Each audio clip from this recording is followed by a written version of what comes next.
assessments are so very tiring. The gathering of relevant images or videos, or layouting, or making the test questions are so very tiring.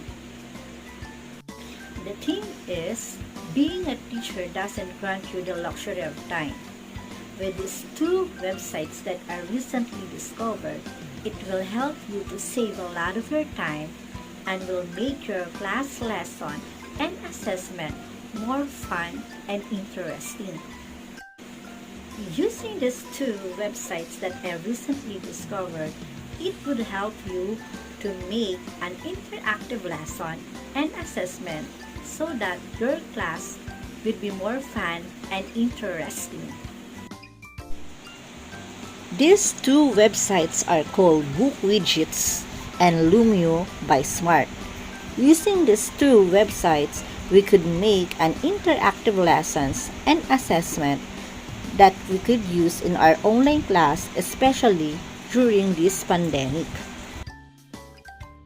But before we start our lecture for today, let us define first what is an assessment tools, and of course, let us review what is the difference between diagnostic assessment, formative assessment, and summative assessment.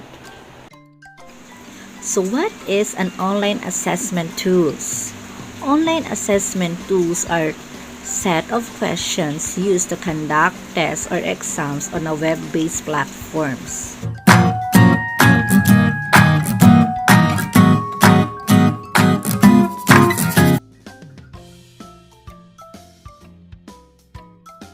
So why should we use diagnostic assessment?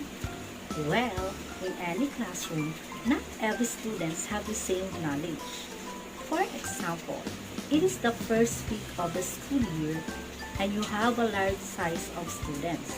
So don't expect that all your students have the prerequisite skills of your subject. Meaning to say, giving diagnostic tests to our students will help us to identify their student gaps so that it will be our guide in our future instruction or teaching. So how to utilize diagnostic assessment? Commonly, in the first week of opening of classes, diagnostic tests should be made for us to have an idea on the level of knowledge of our students. Here are some examples of diagnostic assessment. Number 1. Diagnostic questionnaire. Take note that when you make this kind of assessment, make sure that it is anonymous for us to have an honest responses from our students. Number 2 is the teacher design assessment. The best assessment that we could use for the diagnostic test is our own made diagnostic test. But the only disadvantage of creating our own diagnostic test because it will consume a lot of our time.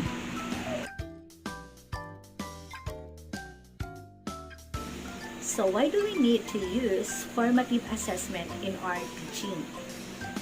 Well, as a teacher, it is our responsibility to find out if the students understand the lesson or not. On the other hand, there were some teachers still continue to teach whether the students understand the lesson or not.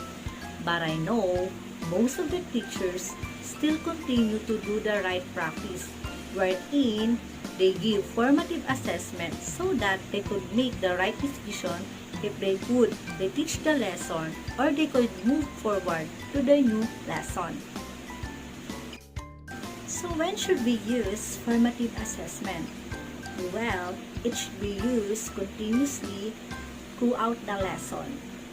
Always remember to teach and assess, teach and assess, and teach and assess. And don't forget to make a quick questions on every subtopic that you used to teach so that there would be a retention. Here are some examples of formative assessment. First is the brainstorming. Brainstorming, it is a great assessment for gauging a prior knowledge on a topic.